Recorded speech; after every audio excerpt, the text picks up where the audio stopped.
You are now tuned in to Go Time Dolphins with Charlie Touche and Kadeem Simmons, the Miami Dolphins podcast that's for the fans and by the fans. Gotta make them lose their mind when it's your time. And it's show time. Going all out when it's go time. I ain't wasting no time. Gotta make them lose their mind when it's show time. Cause it's your time. Lay it on the line when it's go time. Don't waste no time.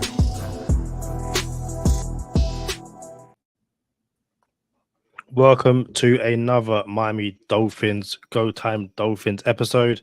That was way too many Dolphins in short space of time, so I apologize. This is the Washington Commanders review. The Dolphins won 13-6.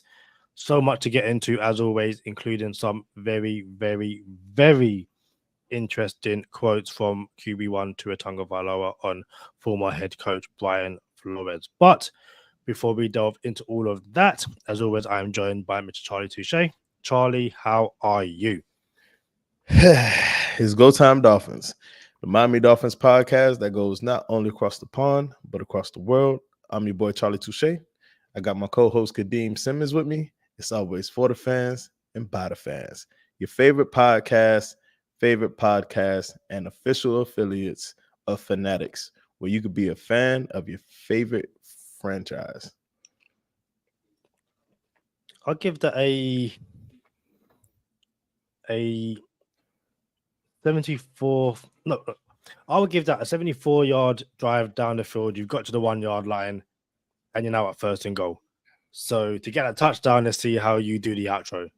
You're on the cusp. You are so close. You got fresh 3 downs, 4 if anything, because you're going to go for it if you get stopped on fourth down.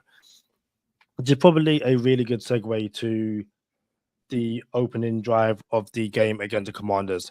For those of you who haven't seen it, the Dolphin starters do start the game, especially on offense. Tua Tagovailoa goes 5 for 5 for, and I wrote this down, 51 yards on the touchdown. 51 yards and a touchdown. And that touchdown came on a 4th down. Beautiful throw to. I thought it was 3rd and 2, but we'll go for 4th down. To be fair, it's been shared enough on social media that it's probably very easy to find it to a touchdown. But yeah, regardless, the Dolphins scored on the opening drive, and that was the first and only time we saw Tua Tagovailoa in that game. What do you make of his? No, yeah, it was 4th and 2. 4th and 2. What do you make of the Dolphins opening drive and how Tua looked? Did we need to see any more, Kadeem? Did he need to come back into the game, Kadeem? Let's be real. Let's be real. Did we need to see any more? No, not at all. I saw more than enough. Kadeem, listen, man. I'm very honest. Brutally honest, yeah. I took a step back from Tua this year because I felt like he's proven himself. He doesn't have to quote unquote prove himself anymore. He's not listening to social media. There's no more pressure from outside of the building. That's not in the Dolphins community. Is he a guy? Can he make the plays? Can he make the throws? All this other stuff. I think that's done. In my opinion, I believe it's done. Coach McDaniel comes in the building. Oh, I'm gonna prove to the world that Tua's a guy, and he proves it. Some doubters out there still, but he proved it. Second year, Tua's a MVP candidate all over again. So this year, the reason why I'm taking a step back on all things Miami Dolphins, Kadeem, is because I believe this year it's going to be all about football and all about a championship. I believe Coach McDaniel's like, look, all right, no more 2,000 yards for Tyreek talk. No more let me prove that Tua is a guy talk. No more let me prove to myself that I'm the best play caller in the world talk. There's no more let me get Devon Achane 40 points on fantasy every week. I think it's just going to be about football, and that's what it is. So I took a step back from everything. I'm not going after Tyreek in fantasy. I'm not like on Tua's coattails. Like, yo, let's just play football. I don't know if I'm gonna pick up Achan in fantasy. I took a step back from all things Dolphins, including betting. You know what? I'm gonna step back with betting too. Like, yeah, I'm excited. Yeah, I think we're gonna do some things. I think we're gonna win the division. I think we're gonna win over 11 games. But I'm gonna take a step back. Let me just appreciate what's in front of me. Throw all that out the window after that first drive. Throw it all out the window, Kadeem. I'm back on it, bro. I need Ignore Tyreek every in single thing you fantasy. just said. Yo, I need Tyreek in fantasy. I need to trade to get Achan because I can't draft him. I need all things Miami Dolphins football. I'm betting the house all over again on the Dolphins, bro. Listen, it's all bad for me, bro. 5 for 5 and 51 yards and a touchdown. Not only was it a touchdown, it was the Craycraft 400. Like, come on, this is too easy, bro. So once again, Kadeem, I think we got a sexy offense. In my opinion, the best offense in the league. And I think QB1 is about to have a season. And I'm not going to say, oh, MVP, not like that. But it's going to be a season. It's going to be, dang, bro, this boy is surgical. I believe that. Shout out to Hannah Montana in the chat and to Cap for Life. He says, ladies and gentlemen, Charlie, if you go back and watch that touchdown play, did you also see what Tua had to his left? So obviously, like snap, Tua throws the, I guess, back of the end zone fade to Craycraft 400. Pardon, apologies, yeah, excellent throw. If you watch it back, there's a different angle, like more like a head down angle, where Johnny Smith is booty butt naked open out to his left, but also so is I think it's Devon Achan, and it's clear that if Craycraft doesn't have one-on-one with no safety over the top help, he's either got a swing pass to Devon Achan with Johnny Smith as like a lead blocker, and even then there's no one in front of either of those two, or he can throw straight to Johnny Smith and he's got a touchdown.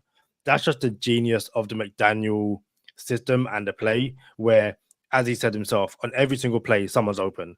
On this play, there were 3 guys open. So, yeah, 100% credit to that play. And yeah, I think we said in the preview episode, depending on how the opening drive goes, I guess, then, we might see them for another drive, but there was no need.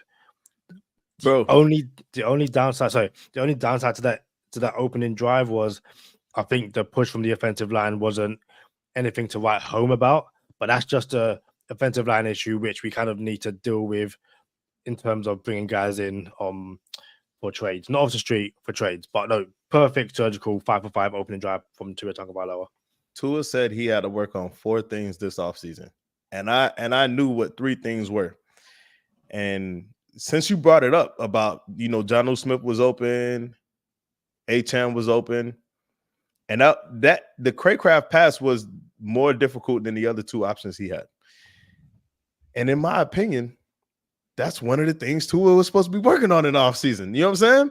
So I need to see him check the ball down more. And what we don't know, Kadeem, is would he have checked this ball down if it was a regular season game, 4th and 2, just get the first down? You know what I'm saying? Or is he going for the fame and the glory and throwing it to the back pylon and coming down with 6 and then doing his dance? You know what I'm saying? Like my dog was dancing, vibing. So we don't know. But I do know, unfortunately, Craycraft 400 has sustained a significant injury per Coach McDaniel. A significant injury. Upper body injury. We don't know what it is, but we do know it's significant. However, he should not be ruled out for the rest of the season. Cat for Life in the comments asks, how bad do we know about how bad is his injury? It's significant, and he's not out for the season. In my opinion, that sounds like more than 6 weeks. Yeah. That sounds like probably can start on the pup list. I think we had a conversation, I've had conversations with people about the 6 wide receivers the Dolphins will probably carry heading into the season. And it was kind of like, who's going to be number 6? Either Craycraft 400 or, Ebikezu Karma or Braxton Barrios. It sounds like that's not going to be a conversation no more. It's probably going to be a case of Braxton Barrios makes the roster and what do you not agree with? We still think Braxton Berrios makes the roster? Well, no. So I didn't think beforehand, but if Craycraft 400 is out for say 6 weeks or a significant amount of time, why wouldn't you carry an extra wide receiver in Braxton Berrios? Let's name the 6 receivers with Craycraft 400 going to the IR. So, or the PUP list, whatever you want to call it. He's not amongst the 6. Name your 6. So Waddle, Hill, Odell Beckham, Malik Washington, Eric Ezekama, and Braxton Berrios. I don't know, bro. Who? Hey, I don't know. Listen, Braxton Berrios dropped a wide open touchdown in preseason, bro. Hit him in the hands. Yeah, like nobody even around him, bro. I don't know right now about Braxton Berrios, bro. So Cap for Life says pick 2: Washington, Barrios, Harley, and Eric Ezekama. And I think you probably go Ezekama and Washington, but I think Washington is a lock for this for this 53-man roster. And I think he would probably like just on the edge. But I think again, this injury to Craycraft is probably brings him in. And yeah, again, Barrios is suspect. I agree with you, Charlie. I agree with you, Cap. I just think it's one of those situations where, fortunately for him, he probably found himself for some work over the next few weeks, unless the Dolphins can find an upgrade either on the street. So, like, what's Trent Sherfield doing? If Trent Sherfield finds himself, on the open market, then they will 100%, I believe, bring him in. But if not, it's who else is going to be out there? Like, are you picking up Juju Smith-Schuster? Probably not. Like the wide receiver, no, maybe you go Hunter Renfrow, perhaps. But again, that's probably taken off snaps away from Malik Washington. So yeah, I'm not sitting here advocating for Braxton Berrios. It's more, I think his chances of making the team have significantly increased. Also, very quickly, before we start talking about that injury, I wanted to quickly show you what it looked like for that opening touchdown, because there is a from the Dolphins Twitter account themselves, and I will blow this up very quickly. Please don't play. So if you can see over on YouTube, if you're not watching on YouTube, then I apologize. Is that A-Chan on the bottom or is that Mostert? You mean on the top? Yeah, sorry, top. Yeah, so top of the screen. So all right, here we go. So we got it's Mostert. We got it blown up on YouTube right now. If you're an audio listener, we got some form of, it looks like they're playing a robber. Washington is playing a robber right now. Let's see what this dude does. But anyway, to be fair, we said Tua had this open, that open, that open, and that open. This ball has to come out at a certain time if we're going to throw this Craycraft route. So if Craycraft gets this pylon route and Jonnu Smith and Mostert become wide open, the internet's going to screenshot it and say, oh, Tua blew it. Look at this. But the ball has to come out at the snap. Like there's no, Tua is looking at one person. And it's this dude right here, this safety right here that's above the 10-yard line, slightly outside the hash. He's not him, the other one down on this side of the field. Yeah. That's the only person Tua's looking at. Tua's like, yo, when I get this ball, if this dude does not drop back, I'm going Craycraft all day one-on-one. And look how fast the ball comes out. Like he comes up, Tua already decided. If he's even, he's leaving. And this ball is already out. So what Jonnu Smith is doing and what Mostert is doing right now does not matter. Now, if the DB or the safety came over the top of Craycraft, then this ball is definitely getting checked down. We're just getting the first. But at the end of the day, this ball is going to come out regardless.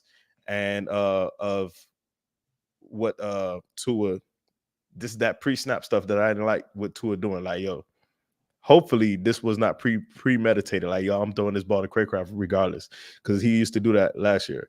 All that being said, I like it, man. This is money in the bank. Got me back all in on the Dolphins, and I'm about to go ham. I was gonna say go broke, but hopefully I don't. I think no, it's a really important point that this is like before Craycraft is even like, or like he's about to go. Tua was like, yo, this is it. This is a 1-on-1 ball. Go and get it. It's placed so perfectly that the DB has no chance. Like it's absolutely beautiful, superb, like absolute amazing throw. There's no doubt about it. But I think it's also a case of before he lets it go. And again, this isn't about trying to bash Tua or anything like that, because like this screenshot here, you can see the ball's already left his hand, but Mostert and Johnny Smith are wide open. There's nothing Tua can do about that. At this point, the ball's gone. The play is well underway. I guess it's from this point where, and again, it's so quick. Tua's probably decided, see a guy let it fly, as Dan Marino would say. But it's, if there is safety help over here, the Dolphins do have, okay, quickly, can I look at Johnny Smith, who, again, is wide open. Even if it's not a touchdown, he's easily getting the first down. Or Mostert, he's got a lead blocker. It works out perfectly. The only downside would be if it's a interception or contested and it's batted out. People would say, here's my thing though, Kadeem. It's a low risk pass. I mean, it's a high risk pass. So this pass that he throws, if you keep it right here, that pass he throws is super high risk and it's 4th and 1. That's why I don't know if Tua's gonna do this in a regular season, but he got all the tells. It's his first read. That's the first read you go to for this play. The first read was there, so he takes it. In my opinion, if that safety does not come up, I think he goes to his other outlets. He's gonna all right. Now let me see what I got on the other side of the field, and then he's gonna go through his progressions. And then obviously, Jonnu Smith gets this pass, he's gonna walk in for a touchdown. And then if Jonnu Smith doesn't get it, Moshe is gonna get the first, and he could potentially score on this. But it's his first read. The first read was there, so he took it. I just wonder if he would be a little more safe in a regular season and say, you know what? Once you abandon this first read, you're not going back to it. You know what I'm saying? Yeah. Also, what I will say, that's a healthy pocket. Like, again, listen, that's a pocket. I'm going to step up. I'm going to dance. I'm going to do whatever I want. I'm going to gritty.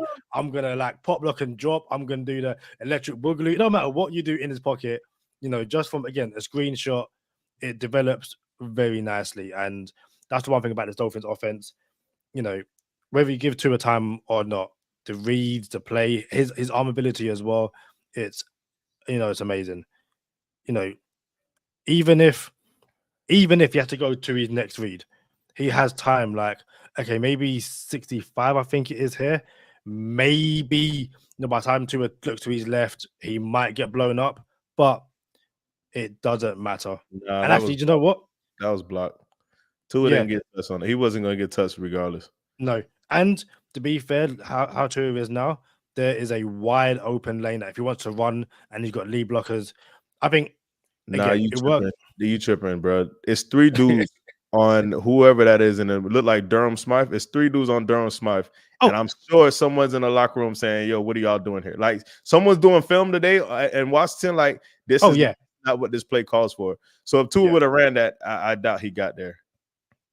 No, it's very interesting. But I guess it's the joys of being on YouTube with us live, or after the fact, you can watch us break down that touchdown there. Also, shout out to Keith in the comments. Says good evening, all fins up. So, opening drive, absolute success, and then the rest of the game, I don't want to say gets ugly because the Dolphins win. Defense only give up 6 points. We obviously mentioned the Braxton Barrios drop touchdown and stuff like that. But I think if we're looking at what we've seen from week 1 to week 2 in preseason, it's still the same questions in terms of this offensive line needs improving and the backup quarterback position also needs improving. bro. And then also the running backs that doesn't need improving, but the Dolphins needs to pick up someone off the street today because Chris Brooks is currently in concussion protocol. What's up? Fins take with CB83, says Fins up. Trent Sherfield, you invoked the name Trent Sherfield earlier. Trent Sherfield is in Minnesota right now, probably with Brian Flores. Like, oh, we got to get that guy in here. But he wasn't in the Brian Flores regime. But Trent Sherfield's in Minnesota. I don't know if Trent Sherfield makes that team. I don't know. But it would be very interesting if we could get Trent Sherfield back here. Bro, if we could get Trent Sherfield back here, I'm like a kid in the candy store, bro. I ain't even gonna lie, bro. Because him and Craycraft, they're the exact same player, except Sherfield blocks better than Craycraft does, and Craycraft is a better receiver than Sherfield is when it comes to like yards after the catch and hands and stuff, in my opinion. So yeah, you talked about Trent Sherfield. I wonder if we could get him back here. We're not gonna see someone else, a notable free agent signing for the Miami Dolphins because of we need a receiver. It's not going to happen. What I need to see is Odell Beckham Jr. start practicing because I don't think we're going to see that either, Kadeem.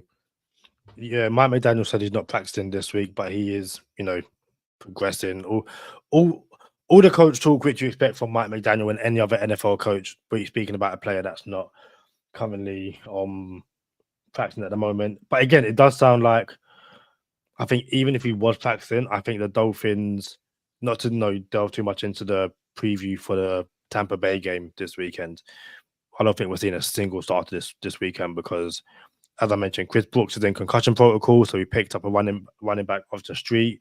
Jordan Poyer, I think, fractured his thumb, like midway through training camp. So yeah, I think it's, hey, if you're starting this season, we're shutting you down right now because we are not risking any more injuries. The wide receiver room has gone from, one of the best in the league to, again, us discussing Braxton Barrios potentially making a team and hoping Trent Sherfield gets cut by the Vikings, which, looking at the roster, obviously JJ McCarthy is out for the season, and Sam Darnold or Jaron Hall probably should win that battle between him and Sam Darnold. No. Hear me out. So Sam Darnold's he's gonna be the dude. He's the one. He got to follow the money. He's gonna get the first opportunity. Then they got Nick Mullins, who knows the system too. But I will say this: we had a better chance of acquiring my dog, 2Shades24, Jaron Hall, if McCarthy would have been available, because they would have bumped Hall off the, all right, 5th round pick, we'll let him go. But I gotta say this, since we're talking about backup quarterbacks, Jaron Hall in his last preseason game a couple of days ago went 4 for 5, 2 touchdowns, 87 yards passing. I'm telling you now, Kadeem, I'm telling you, Jaron Hall is a dude. Bro, I came out and said his rookie year, he will start on a football team. Before he even got drafted, I knew he was going to start, bro. And he got his start. And they just didn't give him a real chance. They put him back in a second game. And that was it, bro. Jaron Hall is a dude. And I cannot wait until he gets his Geno Smith opportunity. Like, oh, Geno Smith is a starting quarterback in the NFL. Bro, Jaron Hall is a dude, bro. I'm looking at the Vikings roster going with McCarthy out and Sam Darnold the starter and probably Nick Mullins the backup. They might go very early. The season's a write-off and we're not tanking per se, but we're just going to see how it plays out and try and get the best pick and then build around McCarthy, blah, blah, blah. At that point, it's, do they just say to Trent Sherfield, hey, this season's a write-off, go elsewhere? Justin Jefferson ain't going nowhere. But someone like Garrett Bradbury, the center, who they paid last year, 3-year deal, if the Dolphins come in and say, hey, we'll give you a day 2 pick for Garrett Bradbury, could something be done there? The other interesting thing is seeing how many former Dolphins players are on this team. Shout out to friend of the podcast. Friend of the podcast, Mars Gaskin, Dan Feeney, That's 2. Andrew Van Ginkel, that's 3. Cameron Grieger-Hill, that's 4. Bobby McCain, I was that's about to 5. say Bobby over there. That is mental that they've got 5 Dolphins players or former Dolphins More than players. 5. I think it's more than 5. Trent Sheffield, 6. Yeah. But then also, as I say that, they did just pay Stephen Gilmore quite a lot of money to join the team. So maybe they're not gonna, throw it all in. But again, it's definitely interesting. And this is speaking about, unless there's more stuff you want to talk about, the I don't know. Yeah. This guy. Yeah. Anything else you want to bring up about the game, defense, offense? Yeah. I don't have anything about the game, but I do have something about fantasy football. Go Time Dolphins fantasy football leaguers, hit us up, email us. We have a Go Time Dolphins podcast fantasy football league every single season, and we typically pay out $300 to the winner and a championship ring. We haven't really decided what we're going to do with that. We're probably going to give them a trophy this year, their own fantasy football trophy. We're not sure yet. We'll figure that out. But this time we got 2 leagues. We got a veterans league and we got a beginners league. That way, if you feel like you're overwhelmed and you know what, I don't want to mess nothing up, and I do want to get into fantasy football, but how am I supposed to get into it if everybody's better than me? Like, we got a beginners league. I am a part of the Veterans League and all the returning players, and shout out to Same Old Dolphins Show. Josh Casker probably going to play with us, and Sherrod C probably going to be in that league with us. So if you want to be a part of the Veterans League, email gotimedolphins@gmail.com. In the subject, put fantasy football and let us know which league you want to play in, the Veterans League or the Beginners League. And then, on the other hand, Kadeem Simmons, the beginner fantasy football player that he is, he's going to be in the Beginners League. Again, if you want to play in that league, email us at gotimedolphins@gmail.com. And in the subject, put fantasy football. And then let us know what league you want to play in, Beginners League or Veterans League. Should be a lot of fun on both leagues. And I got Kadeem going like 0-12 on the season, but that's just my opinion. 100% not happening. Not at all. Like, nah. I'll burn the entire league down before I go 0-12. Like, I'm gonna put it out there. Like, I'll Hey, bro, accidentally delete the league. Like, oh no, what happened? Like, no, like, wow, it's a shame. Oh well, but no. And Kadeem's one of the take the ball and go home players. Y'all heard him. 100%. But speaking about it's my ball. But talking about I guess players or people who take the ball and go home. Brian Flores, former Miami Dolphins coach. We all know what happened with his tenure at the Miami Dolphins. Things starting off so well. We obviously heard a few rumors and I guess whispers that his relationship with Tua and other players wasn't amazing. Obviously, Minka leaves after the first season, all that kind of stuff. But for the most part, heading into year 3 under Brian Flores, people are like, okay, cool, it's promising, it's looking good. And then, he's fired. The rest is history. Tua hasn't really said much about his time under Brian Flores, apart from, I think he thanked him for drafting him and kind of just left at that. It's like, it's in the past now, we're moving forward.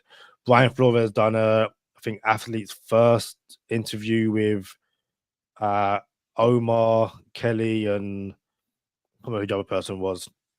And again, he kind of touches upon Vander Marshall, yeah. And he kind of says, the relationship with Tua was okay, there were no real issues, and asked Tua about it. And then is it the Dan Le Batard and Stu Gatz show? Yep. They have Tua sitting down, and I'm not going to say Tua breaks the internet, but Tua, as you said off air, continues to be himself more and more, and the worries and shackles have basically come off. And is it fair to say he tells his side of the story, if that makes sense. He kind of mentioned everything he said. Everything he said in that interview, he already said it, actually. Like, we've already knew this. Here's the thing. When you get a new job, Kadeem, you color inside the lines. You don't really color outside the lines. You want to, this is a new job. Before I start moving furniture around, let me just play by the rules, right? Tua is the quarterback of the Miami Dolphins. Not the best season he wanted coming in as a rookie. Second season, like, you know what I'm saying? And then all of a sudden, you get Mike McDaniel. Someone telling you, whispering sweet nothings in your ear, bro. I thought it was so respectful of Tua to give us an insight on what happened in that room when Coach McDaniel became the head coach of the Miami Dolphins.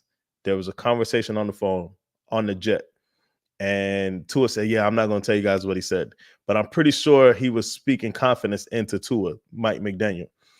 So I'm not sure if it's the first time he met Tua or the second time he met Tua, but one of the first times Coach McDaniel sat down with Tua, Coach McDaniel was in like a film room and had 4 or 5 people with him, and Tua walked in the room. And they're like, "Here, sit down here." Coach was like, "Sit down here."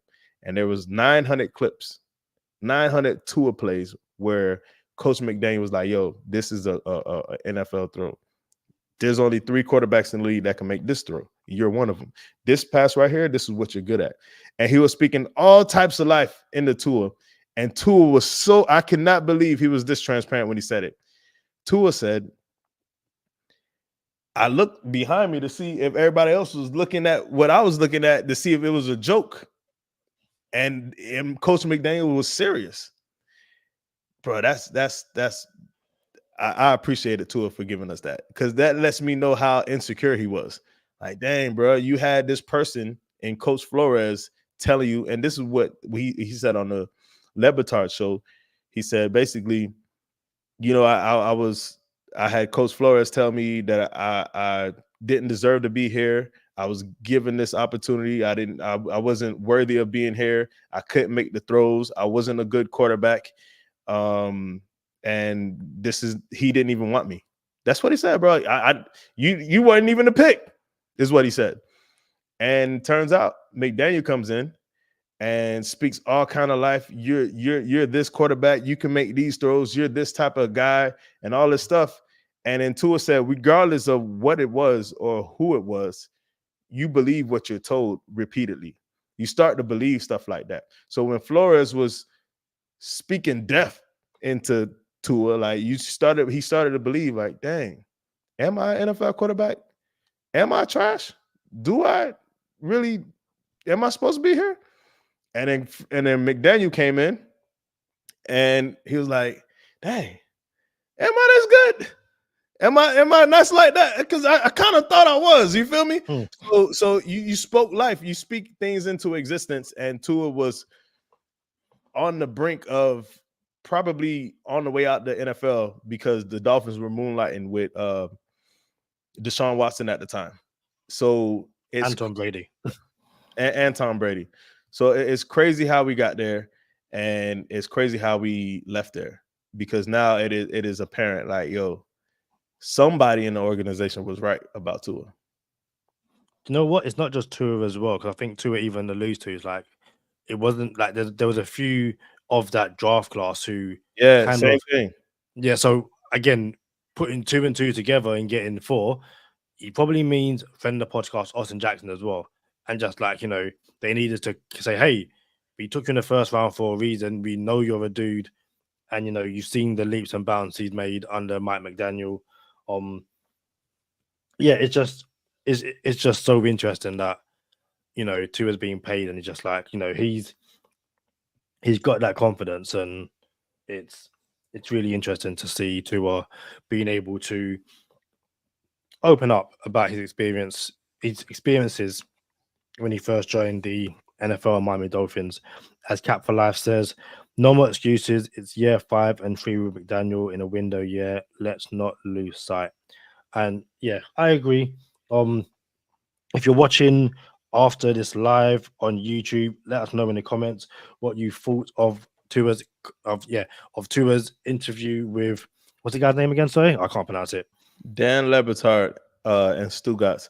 So something else you said, Kadeem, I'm glad you brought up friend of the podcast, Austin Jackson, because that's an astute assessment you just made. Flores said that about other people that were on the Dolphins at the time. And for you to piece together that was friend of the podcast, Austin Jackson, that was really good of you. It's what I was saying before was when you start a job, I just want to do my job, man. I'm just here to perform. You know what I'm saying? And then Kadeem, you here 3 years, 4 years, but you can say some stuff. You get a raise. Hey, I'm feeling really good right now. You know what I'm saying? You not just one of the people. You are the supervisor now. Like, yo, now it's like, all right, look, I'm gonna state my opinion with my chest a little bit more. I'm not no dictator or nothing like that, but that's what Tua has become now. He's like, yo, I'm comfortable. I could be myself now. Even in the interviews, he couldn't even, and now he's chilling, laughing, dancing. You know what I'm saying? So this is what I need. I need my quarterback. And bro, can you remember? I asked you a question last season, and I was like, bro, would you rather prefer your quarterback being, I think it was undefeated and not unsure about himself, undefeated and unsure about himself, or take a loss and have all the confidence in the world about himself? And that's what Tua has. He has overcome. He has displayed all types of fortitude to overcome adversity, and this is what the pressure has developed into, which is Tua being our franchise quarterback and looking like it, as opposed to what it was, the trajectory of where it was going. Like, I'm so happy to be a Miami Dolphin fan. Yeah, definitely. Cap for Life has a question. He says, if they knew this 2 years ago, why wait until now to say anything? He says public relations propaganda. Do you want to take this one first, or do you want me to? We did hear this 2 years ago. I heard this from Tua. Like, this is not news. It's just a bigger platform, and it comes compounded with Tua got a contract. Tua's talking more. There's more interviews of Tua. So we've heard this before. This is not the first time we heard this about Flores. And we heard this the week he got fired. The week he got fired, it leaked. It was like little things. And then Tua's still walking on eggshells before he even played one game with McDaniel. So we've heard this for years now. This is just for him to be more comfortable. Now he got his contract. Now he's being more vocal. Now you hear it in a different light. So this is not the first time it's come out. Yeah, and I think, our teammates have said it about Tua as well. They noticed another change in him this summer. It's a case of he's essentially fully become that leader. He's not telling people about themselves, but it's like, hey, you messed up here. And again, and it's also the way he's doing it as well. Some people need to be like, in front of everyone, hey, on this route or whatever, you messed up, let's fix this. Other people, it's to the side, hey, this wasn't so good, all that kind of stuff. And it's just a matter of, listen, I say this as someone who's worked in the journalism industry for over 10 years now. Tua didn't say this, out of the blue. This wasn't a, hey, Tua, how did they go?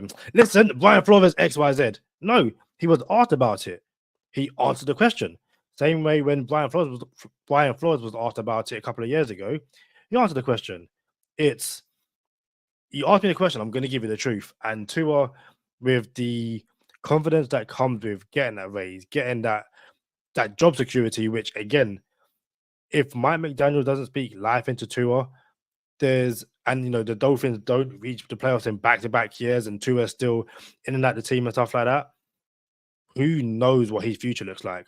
It doesn't matter where you're taken in the NFL draft, first round, 7. It does not matter. If you don't succeed, that's it. Josh Rosen had 1 year as a starter, as a first round pick. Where is he now? It just doesn't matter. So, yeah, this isn't Tua being cocky. This is just Tua asking or answering questions about his relationship with Brian Flores. And again, I've seen people say Tua called Brian Flores a terrible person. He did and he didn't, because when the question is asked, Tua says, what would you do if a terrible person does X, Y, and Z? Tua can very easily come back and say, hey, I never said Brian Flores is a terrible person. I just said, if this happened to you, how would you react? Tua never said Brian Flores directly did this, but again, you put 2 and 2 together, it's very obvious going back to what Tua said in the past and what others have said. Yeah, that's just some of the stuff that was coming out of Brian Flores' mouth on a day-to-day basis. Before we get into bonus time, I'm gonna just point out some circumstantial evidence. Remember when Tua was sitting on the sideline, bro, and the camera was on Tua, and Brian Flores was pointing and walking back and forth and yelling at him, and that did not look like a, hey, you my quarterback, bro. I can't wait for you to get into the next series and prove everybody. That did not look like that conversation. You know what I'm saying? It did not look like he was speaking life into Tua at all. So there's some circumstantial evidence, but at the same time, most people kind of know, like, yo, this is what Flores was. But it's unfortunate. You got something before we go on the bonus time, Kadeem? Only that Cap says it's obvious, Kadeem. Come on. And it's like, it's one of those things where it's obvious to you and it's obvious to me, but we're still seeing different things. And that's completely fine. We're just going to have to agree to disagree. And what I will say is that when the Dolphins fired Brian Flores, everyone and their entire family expected Flores to get a job immediately. Was like, hey, one of the best coaches on the market. You saw what he's done with the Dolphins. Hire this guy ASAP. And Brian Flores, I think he's the defensive coordinator of the Vikings right now. Mm-hmm. And some of that, listen, what he said about what, Bill Belichick done and Stephen Ross, that plays a part in why he hasn't got a job. But the flip side is you destroy the quarterback's confidence, who has gone on to blossom without you. No team is going to put in Brian Flores and give him a rookie quarterback because it's like, hey, you won't destroy another quarterback like you just done with Tua. So, yeah, that's what I have to say on that. Yeah, I'll close with this. We lost 2 years because of that too. Like, in my opinion, you needed to go with an offensive coordinator to put around your quarterback so he could grow as an offense and get familiar with the offenses and the speed of the NFL. You give your rookie quarterback a defensive-minded coach, I don't think that's healthy. Caleb Williams may be the exception to that rule because he walked into probably the best situation in NFL history as a first overall draft pick as a quarterback. Like, no team has ever set their quarterback up to succeed the way that Caleb Williams is able to, looking around the room that he has in Chicago. But y'all know what time it is. Stay positive, test negative. For Kadeem Simmons, I'm Charlie Touche. Thank you for tuning in this time. Make sure you catch us next time on Go Time. Already. Touchdown. Gotta make them lose their mind when it's your time. And it's show time. Going all out when it's go time. I ain't wasting no time. Gotta make them lose their mind when it's show time. Cause it's your time. Lay it on the line when it's go time. Don't waste no time.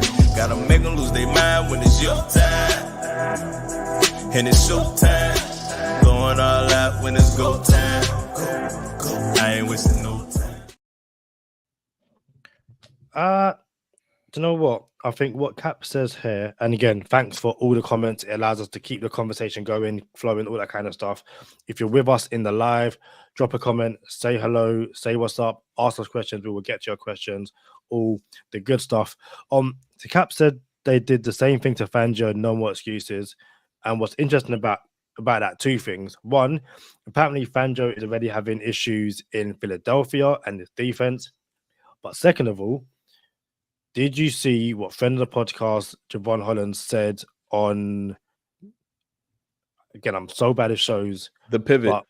The Pivot. What he said, not just about the Dolphins, but about Big Fangio and that now famous Kick Rocks video, which at first he was like, had nothing to do with Fangio. I just sent this video out and happened to be at the same time Fangio got fired. Like, who knows?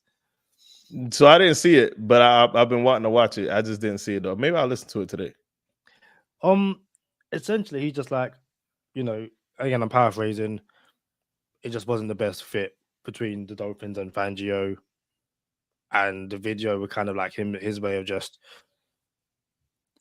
like, wish you all the best, but nah, it's not going to work in Miami. And he also, spoke about, wanting to be paid and kind of saying, he's done the work, he's paid his dues to the football god. So hopefully, the football god now blessed him with a contract.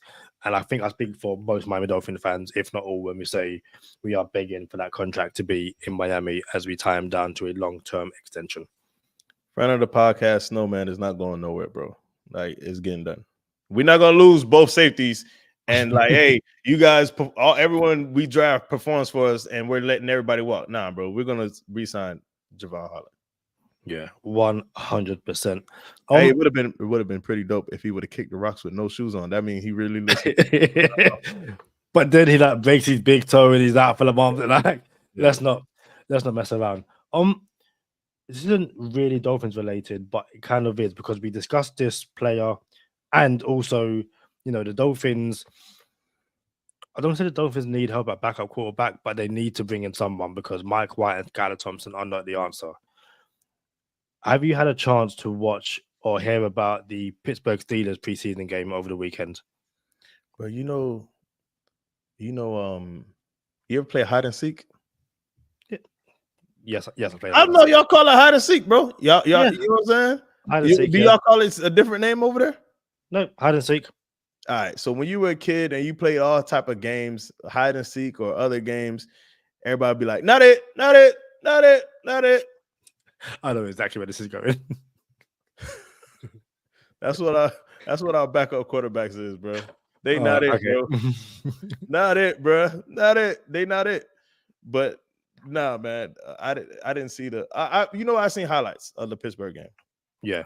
So in true preseason fashion, the Buffalo Bills and the Pittsburgh Steelers played out a 9-3 game, with the Bills winning 9-3. In the Bills defense, they played Mitch Trubisky and Ben DiNucci, and in the Steelers defense, they played Justin Fields and Russell Wilson, and neither quarterback put up a touchdown.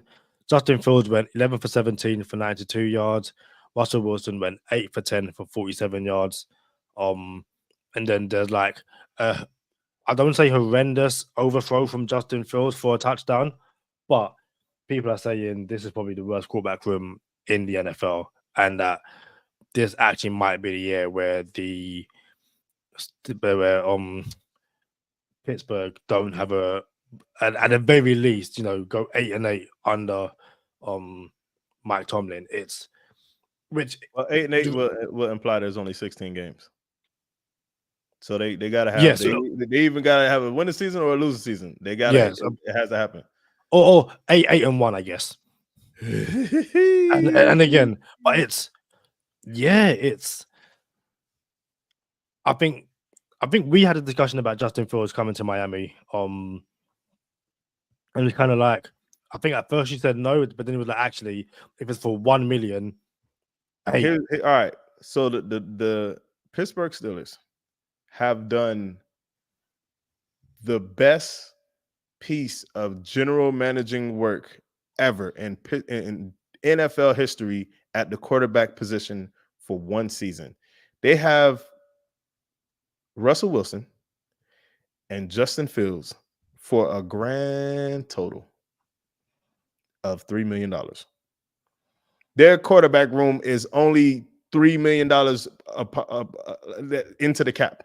They only allocated $3 million of their cap space in their quarterback room. $3 million to the cap space of the quarterback room. I messed that up. But listen, it is my opinion that they will decide on the quarterback, and that quarterback is going to be the quarterback of their immediate future. I don't think they let both quarterbacks walk. I think whatever quarterback they decide on, they're going to keep one of them there for long-term purposes. Well, not long-term, but at least the next couple seasons. Here's my thing about Justin Fields. And everybody got on me when I said this. I don't know when I said, like a year or two ago. I'm like, bro, Justin Fields is a high school quarterback. and he ran around the field all the time. He was bigger, faster, stronger than everybody, and he won games. And it's fun to watch. He's not a good quarterback. And when Justin Fields became available, and all the Dolphins fans that don't like Tua was like, yo, go get Justin Fields. Imagine what he'll do with Tyreek and Waddle. I like, yeah, he gonna have them boys running track meets and not passing on the ball because he's gonna be running the ball all the time. He's gonna drop back, run around the pocket, and run the ball or throw an incomplete pass. He's not a good quarterback. So when y'all seen him on my quarterback ranking list, I'm like, yo, I like Justin Fields. He's just not a good quarterback. You know what I'm saying? So here we are. And it goes down to this. I'm glad we get to marriage this conversation right now. This is why I tell people, do not bet on preseason. Because at a glance, you're like, yo, Justin Fields and Russell Wilson are starting, are going to be the only quarterbacks to play in this game. They better beat the Buffalo Bills. And they didn't even put up a touchdown. This is why you do not bet on preseason. It's too volatile. So Steelers are in trouble, bro. I do believe Russell Wilson wins the job. I do believe he gets to train on the tracks. And I do believe they get some kind of success. I believe they'll be over 500. And actually, there's a window where maybe Brandon Ayuk becomes a Steeler and they actually go to the playoffs. I believe that's possible. That is not possible with Justin Fields at quarterback. It's just not. So, your question, Kadeem. Bringing in Justin Fields to the Miami Dolphins for $1 million and a 6th or 7th round pick, I think it was. Like, do you trade a 6th round pick and pay Justin Fields $1 million to be the backup quarterback to Tua for 1 year? Or do you not want that movie in your room, in your clubhouse, and everybody like, oh, put Justin Fields in and da-da-da-da-da. Me, for my dollar, I'll say this. We have hindsight. So I see how comfortable Tua is right now. I see how confident Tua is right now. I kind of like it, Kadeem. I like the fact that Tua is free. Tua is officially free now. He got paid. He's chilling. He's himself. He's the Tua that we seen in Alabama when it comes to his character and personality. I like that for my quarterback. I need my quarterback to be able to play like that. But if we're talking about business, this is why I would have brought in Justin Fields beforehand, because it's only $1 million. It's one season. Anything could happen to your quarterback. And then you have him for $1 million and you have to have a backup. Justin Fields is better than Skylar Thompson and Mike White put together. So yeah, I would take Justin Fields as a backup quarterback here for 1 year. But what would that have done for Tua's confidence? Or will we still have seen the character that Tua is now? And I don't know that we would have, but I do know I still would have paid Tua and say, yo, you're our quarterback. You know what I'm saying? But I don't know what that would have meant for him to go out and perform. Would he perform as freely as possible? And at the end of the day, Kadeem, we just want to win, and we want the best path to victory. And I don't know if having the media, because in reality, the fact is Justin Fields does not threaten Tua at all. In my opinion, he doesn't threaten Tua at all. But the fact is, the media would have been loud about it, and then now is our quarterback able to play freely? So, and I don't like the way Tua's body language is sometimes with some of the media, and after he throws a pick. So I think that's something he has to work on. Yeah, 100%. So, Cap, we was getting to your question. If we're just finishing a point, he asked, "Are you guys content with the backup quarterback we got, or do we get competition?" We mentioned it on the last episode. We said it earlier on in this episode. The Dolphins need to find someone else to back up Tua, because Skylar Thompson and Mike White aren't it. As you heard Charlie said before, or right after, we came out of the outro, hide and seek, Mike White, Skylar Thompson, not it. Like, they're not the backup quarterback. But it's something Lee says quite a lot. Teams don't care about backup quarterbacks for the most part. Like, a backup quarterback, like, to know competition, like, you got your clear starter and you got the guy that holds the clipboard, and if you have to come in, might win 1 or 2 games, but unless you're Nick Foles and the Eagles, your season's done. While the backup quarterback comes in, your season's done. So or Joe Flacco from last year.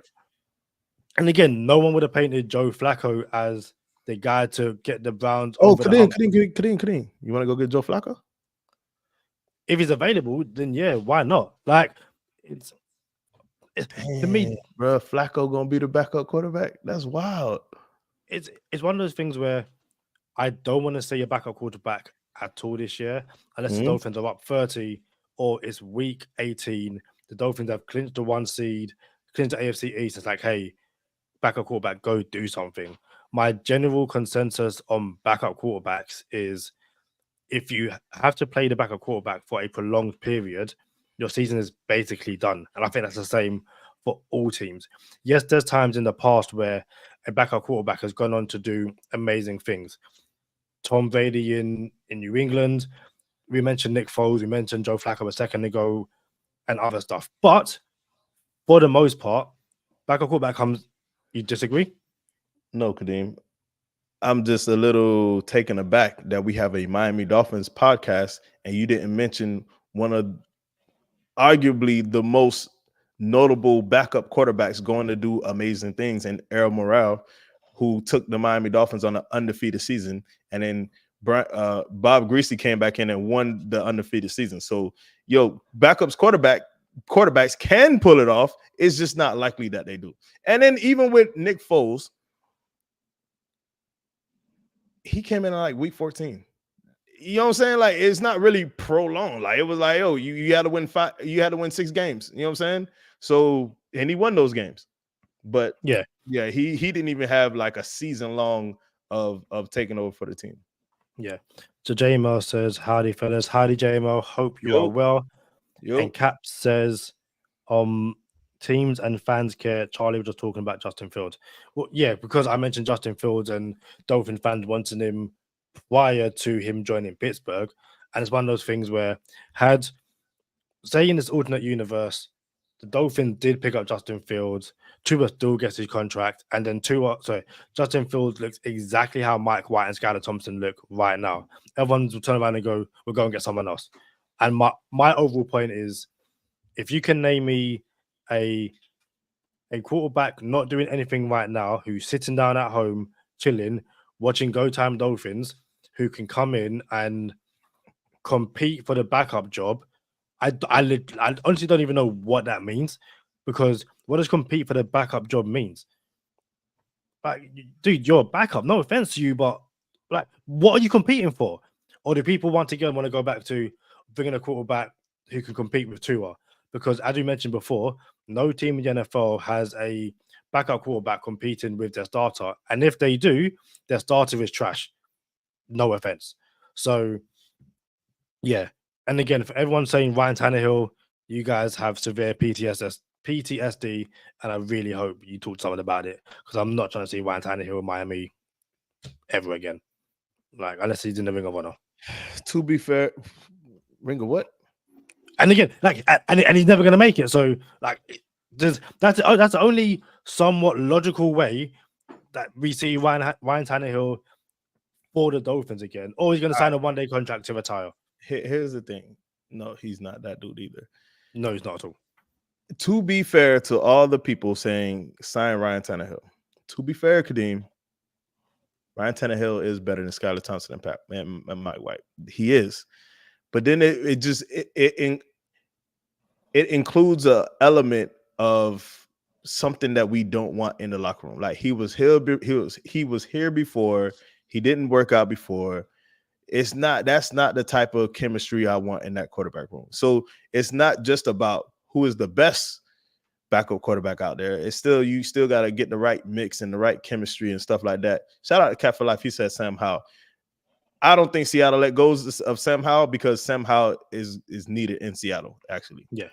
So I don't think they let him go. And then at the end of the day, how much money you trying to allocate the backup quarterback? So all of those things play a part in the equation. There's multiple variables, and it's not that easy, but we have to figure it out. If you ask my opinion, go get Jaren Hall. He's free, and I think the Vikings will go out about it. Yeah, and they probably would. Before we leave, Minnesota needs a quarterback, but again, it's Minnesota have JJ McCarthy returning next year. So for them, it's just getting through this season. And they signed Sam Darnold for this purpose. Yeah. The Rams got Jimmy G. We've seen Jimmy G in the NFL. Like, is what it is. The 49ers got Josh Dobbs. Dude, again, it's Josh Dobbs. And the Patriots got Milton. And I also said, what guys are sitting around on the sofa watching Go Time Dolphins? If you can find me a quarterback who is unattached right now, because the Dolphins aren't giving up any picks for a backup quarterback. If you can name a quarterback who is unattached right now, you can come in. I'm all ears. But unless we've got anything else to add, Charlie, I will see us out of here. Joe Flacco.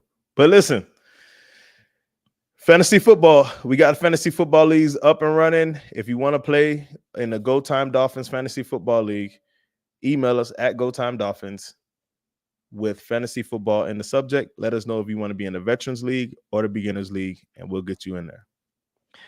Join us over on Patreon for our Game Ball episode after the Commanders win, and look out for so much fun stuff over on Go Time Dolphins this week and in the future. Until the next one, we shall see you soon. Peace.